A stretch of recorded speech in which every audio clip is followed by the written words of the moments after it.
me to stop?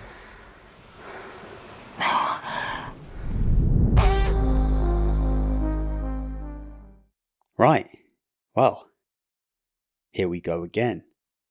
Like 11 million others in the past month, I've just watched the first trailer for Emerald Fennell's upcoming adaptation of Wuthering Heights, Emily Bronte's classic novel, and I'm not quite sure what to think. There were quite a lot of fingers and mouths going on, including a fish, which was pretty hot. And all in all, it looks like we're in for quite the gothic-erotic ride with this one. And the internet's not very happy about it. People are worried, and understandably so, that Fennell's adaptation of Wuthering Heights is going to butcher the beloved source material, compromising authenticity and literary depth for over-sexualization, TikTok shock value, and Charlie XCX. From this first look, one thing's clear. We're heading straight into brat Brontë territory, whether we like it or not. But is it going to work? Are critics right to be concerned, or is this just pearl clutching over artistic innovation? But you have to admit, after Emerald Fennell's last film, this was inevitable. I was a lesbian for a while, you know, but it was all just too wet for me in the end. Men are so lovely and dry. Say what you will about Saltburn, I've certainly had my criticisms, but its cultural impact was unprecedented. After making just 21 million worldwide in a brief theatrical run, it hit Amazon Prime around Christmas 2023 and exploded.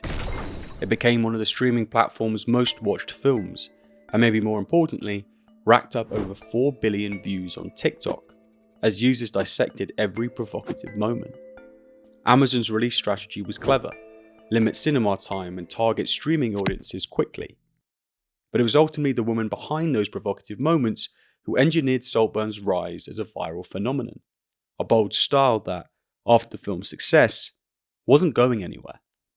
Emerald Fennell has a distinct aesthetic as a filmmaker, one exaggerated across her two features. Her fantastic debut, Promising Young Woman, established her signature: audacious, provocative storytelling that tackles social issues with intention. She wrapped a nuanced story of trauma and catharsis in a bubblegum pink pastel palette, a beautiful but deliberate contrast, adventurous but still within conventional bounds. Saltburn took that approach and cranked it to 11. Shot in a 4.3 aspect ratio, it had that old cinema 2000s music video vibe, with lush nostalgic colour grading that was just lovely to look at. But its sharp dialogue and intriguing setup ultimately gave way to transgressive, explicit moments, both entrancing and repulsive, that defined its viral identity. The real divide was whether those moments served the story or were just staged for shock value and clickbait. And based on this Wuthering Heights teaser trailer, it's clear Fennell isn't pulling back from the Saltburn approach. She's doubling down on it. And who can blame her? It worked. It got people talking, theorising, creating content. Saltburn was such a cultural moment, there was always going to be hype around Fennell's next project. But that next project just happened to be an adaptation of one of literature's most beloved and notoriously difficult novels. So, back to the burning question. Will this adaptation of Wuthering Heights work? The first important thing is to set some expectations. Emerald Fennell's version won't be strictly faithful. She's made that clear. The title appears in quotation marks, and it's described as a loose, erotic retelling of the first half of Bronte's novel.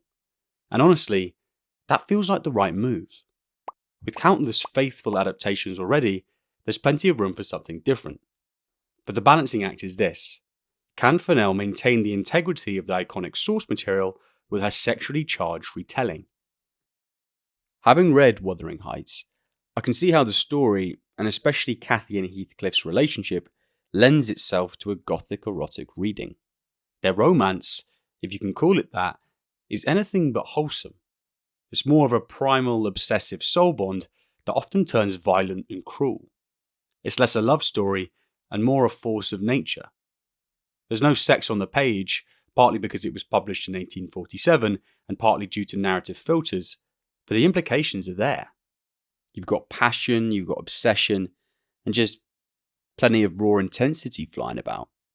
Reading it as something erotic, even BDSM kinky, isn't a stretch. It's a valid and potentially interesting angle. And who better to make the implicit explicit than Emerald Fennell, with her brand of stylized depravity?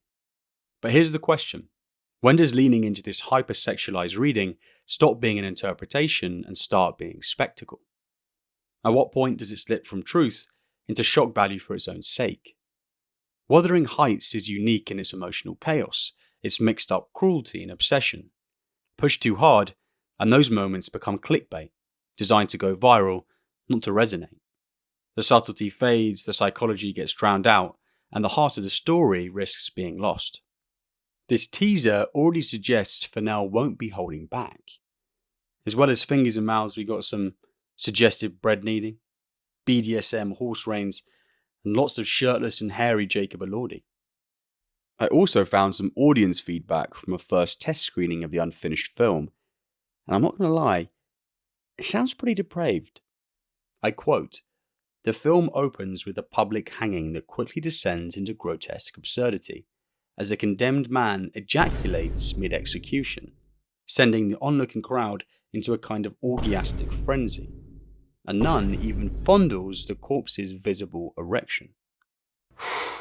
Boy, that escalated quickly. I mean, that really got out of hand fast. It's definitely one way to set the tone. Listen, it's not a bad way to go out. I wouldn't have it any other way. Final cuts aside, if this is where the film starts, we'll just have to hope that this spectacle is followed by something more.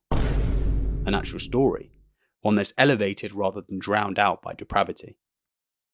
Now, there have already been some complaints around Kathy's casting, period accuracy, and Charlie XCX, but that stuff doesn't really bother me. I kinda get the criticism of Jacob Elordi's casting as Heathcliff, given how his racially ambiguous identity fuels key dynamics in the novel, but no other adaptations, bar one, have been deterred from hiring a white actor for the role.